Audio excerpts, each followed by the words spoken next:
আসসালামু আলাইকুম। মদিনা থেকে কুবা মসজিদের দিকে রওনা হয়েছি। আমাদের নবীজি সাল্লাল্লাহু আলাইহি সাল্লাম শনিবার দিন কুবা থেকে মদিনা থেকে কুবার দিকে হাইটে হাইটে গেছিলেন। লাকিলি আমিও শনিবার পেয়ে গেছি আজকে। আসর নামাজ পড়লাম, এখন 5টা 25-এর মতো বাজে। 4.5 কিলোমিটারের মতো দূরত্ব। এই রোডটা দিয়ে চলে যাব। এই রোডটাকে বলে কুবা রোড।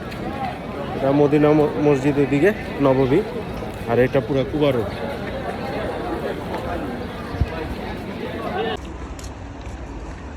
কুবা মসজিদের এরিয়ায় চলে আসছি।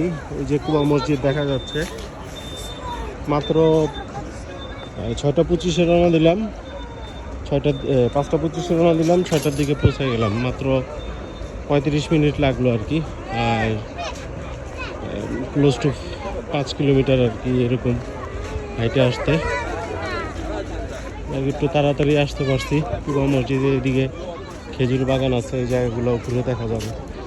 কুবা মসজিদটা হলো, আপনারা সবাই জানেন যে নবীজি নিজ হাতে পাথর বসেছিলেন এই মসজিদের ভিত্তিপ্রস্তর স্থাপন করার সময়।